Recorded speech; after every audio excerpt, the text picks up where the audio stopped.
mirëmbrëmje, kemi dashuri që përsëri këtu në studio për të vijuar me një tjetër temë, me një tjetër muhabet, pavarësisht halleve të përditshme apo halleve që domethënë këtë javë kemi, javën tjetër si kemi, gjithsesi një shqetësim i përbashkët i gjithë sa jeta, domethënë, i të kaluarës, i të tashmes dhe i së ardhmes është pikërisht bujësia. Bujësia që ne e kujtojmë ose kur helmohen njerëzit, ose kur kapet në një ngarkesë për në një vena në nga kufiri etj, por ky është hall i përditshëm. Hall i përditshëm sepse ka të bëj direkt me jetën tonë, me jetën e kalamajve sigurisht, me të prindërve, me çdo që ne na rrethon. Pra, pa ngrënë vlla nuk jetohet. Dhe këtë ne shpesh herë për fat keq e harrojmë. E harrojmë se këtu ze halli hallin. Çfarë ndodh? Bujësia nuk është thjesht një çështje muhabet fermerësh apo është në gjë tjetër, por çështje e çdo familje, çdo prindi. Çdo rritje kostoja apo çdo mungesë mbështetjeje, për shembull në fermë, në fund reflektohet te çmimi dhe sigurisht më e rëndësishme se çmimi është cilësia e produkteve në pjatën tonë. Nga subvencionet që kemi dëgjuar në përlajme, tek analizat laboratorike, fondet e EBS, domethënë që si ka pa njeri me sy, tregu, zinxhiri, pra nga ara tek tavolina, kjo është ideja. Pra ka shumë hallka që ndikojnë drejt për drejt te konsumatorët. Dhe pikërisht për të ne kemi mësuar në studio ekspertin e bujqësisë Ilir Pilku. Ilir, mirëmëngjes. Mirëmëngjes Aldo. Domethënë bëret që të hyrë kaq të gjatë se domethënë ja vlen. Kemi hall rrugësh për momentin, kemi hall çfarë është kjo spaku dhe gjykatë kushtetuese, kemi çdo hall tjetër. Po hallin e bujqësisë, të asaj që ne në këto ore kemi ngrënë dhe do e ham prapë në drekë, dhe sigurisht do e ham në darkë, puna është që e keqja është po ham sa krau. Dhe ky është gjithë problemi që ne domethënë marrim që me të qeshur, po që është halli i madh. Pra, nëse fermeri, le të themi, paguan më shtrenjtë për plerat, për farat, për naftën etj, i bie që me këtë logjik ushqimi vjen më i shtrenjtë në markete apo dyqan apo jo? Është vërtet, ne kemi kosto më të larta prodhimi për disa kultura, për disa aktivitete bujqësore, dhe një nga ato është blegtoria. Pra nëse unë do t'ju tregoja, do të kisha mundësi t'ju tregoja sot se sa është çmimi i bursës në Itali, do shikosh që është rreth 30 cent një litër qumësh, ndërkohë që në Shqipëri është 60 cent, 65 cent një litër qumësh. Kemi bursë ne jo?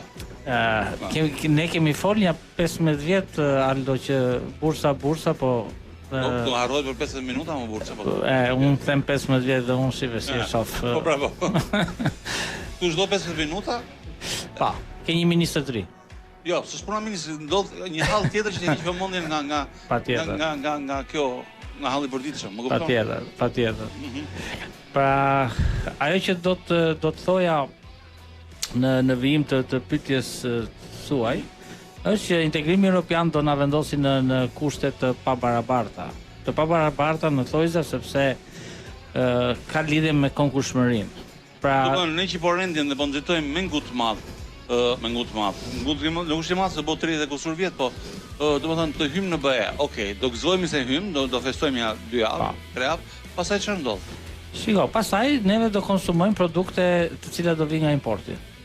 Po, edhe tani atë po bëjmë po. Sepse neve nuk konkurrojmë dot në tregjet europe. Dhe po ta shikosh në tregjet europiane, dhe po ta shikosh pak se si është ai flow, rrjedhja e eksporteve tona, ne jemi kryesisht eksportues në vendet e rajonit ballkanik. Domethënë ne nuk plotësojmë nevojat tona apo i plotësojmë nevojat tona dhe pastaj eksportojmë. Neve nuk i plotësojmë për asnjë lloj produkti, ne nuk plotësojmë nevojat e konsumatorit shqiptar. Përveç ujit. Pra, përveç ujit që e kemi me shumicë, në fal Zotit, jemi vendi i drik më i madh në botë. Dhe ka goxha ujë cilësor, me dash me gjet, po. Po, ka ujë cilësor, por nganjëherë dhe nëse përdori mirë dhe këtë ujë që e kemi me shumicë, sepse hapen ca porta të çdo centraleve dhe përmbytet pastaj Berati, Somatica, Serat nuk është nga qefi, nga halli.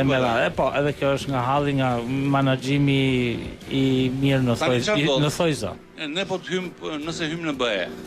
Po. Nga do i marrim gjërat nga jashtë. Shiko, ajo është një nga problematikat që ne do haset bujqësia shqiptare, sepse Sepse shumë veta diskutojmë Aldo, po asnjë nuk arrin dot ta thot ose ta perceptoj ashtu siç është. Europa ka një slogan shumë të fortë, një Europë, një market. Pra një Europë, një treg. Që do thotë që nuk ke barriera tregtare. Pra do të përveç atyre që janë kuotat, që ti nuk do të kesh mundësi të eksportosh më shumë se një sasi të caktuar produkti në vendet e familjes europiane. Pra do thotë që nga njëra anë pavarësisht do jemi një çik më të mbrojtur apo jo? Shiko, patjetër që do jemi më të mbrojtur, do kemi produkte cilat do penetrojnë nga vendet e Europës perëndimore, që kuptohet standardet dhe gjunshëria janë më të larta. Dhe po të shikojmë pak tani se si janë importet tona, në produkte të caktuara ne nuk kemi mall europian. Pra po të marrim aroret, pra po të marrim fikun e thatë, arrat, letijat, bajamet, vinë kryesisht nga Turqia. Dhe po të shikosh pak, se ndoshta ti e përmende pak edhe këtë çështjen e laboratorëve, dhe po ta shikosh pak reklamimet që bëjnë vendet europiane për këto lloj produkte nga Turqia janë shumë të larta, sepse janë produkte të cilat paraqesin mykotin. Mykotina është myk në këto produkte ose alfaktoksin në një fjalë në një mënyrë tjetër të shprehur. Po. Dhe kjo do të jetë një nga ato çështjet që Shqipëria duhet të korrigjojë në mënyrë sa më të shpejtë, që janë laboratorët. Për laboratorët. Domethënë, ju thoni që mungon në kontrolli dhe analizat laboratorike për produkte bujqësore? Shiko, Aldo, duke qenë se jam pak i vjetër në bujqësi, po jo. Prandaj thrasim. Ne kemi çbër, pra në këto 20 vite kemi luajtur me historitë dhe asnjëherë si kemi marr gjërat seriozisht. Çdo ministër që ka ardhur ka sjell një gjë, ka sjell një budallik të ri, ta themi pak më kështu. Shpresojmë shumë që jemi pak pozitiv se ministri i ri sapo ka marrë detyrën, njihet për punë të mira në Bashkinë e Cerrikut dhe shpresojmë që të pyes kush është ministri edhe një? Andis Salla. Senjor. Ka qenë kryetari i Bashkisë së Cerrikut, ka menaxhuar një bashki që e ka sjellë në disa nivele shumë të mira. Vërtetën? Po. Un kam disa. Okej. Ideja është kjo, domethënë që po flitet për hapjen e programit IPAR 3. Kjo është tjetër histori. Tani fondet të vonohen dhe ndikon kjo vonesë ose kjo mos hapje që fermeri të mos investojë dhe prodhimi të ngelet mbrapa. Okej, kemi dy element në pyetjen e juaj. Ne jemi të bllokuar nga korriku i vitit 2020 i parti, pra kemi humbur 2021, kemi humbur në 2021 neve do të fillonim lançimin e granteve. 146 milion bashkë me ato të qeverisë shqiptare, pra 112-13 ishin të Bashkimit Evropian. Për arsye të cilat ne kemi thënë dhe kemi stërthënë, ato janë zërtuar me shkelje, i parë dyshi dhe njëshi është me shkelje, dhe si pasojë kemi një bllokim. Kjo ka bërë, nëse bujqësia pa të marrë një drejtim të mirë, pat një optimizëm, tash jemi në një fazë të pesimizmit. Po pse do marrin fondin? Pra, ajo që ne dim dhe atë që ne duhet të themi, pavarësisht ato mesazhe që kemi nga partnerët tanë personalisht, ato mendoj qoka, ato që un kam miqësi në Bruksel, do të thoja që ka një optimizëm për të rihapur në shtator, për të cilën mua më duket një pretendim shumë i fortë. Dhe do ta thoja i pamundur. Të mendojmë mirë deri në shtator. Po ta mendojmë mirë, po ka shumë procese. Për të sigurt do merremi ne. Merret qeveria në fund i mbyll ajo. Po pyetja është kjo, domethënë që nëse ndodh kjo, të mulet çmimi mua. Shiko, investimet e mira gjithmonë të sjellin një reduktim të kostove. Pra. Reflektohet kjo apo me qenë se patjetër. e lami e çmimin kaq që s'do luj më? Ka dy elemente të rëndësishëm. Elementi i parë është reduktimi i kostës, sepse janë investime efikase.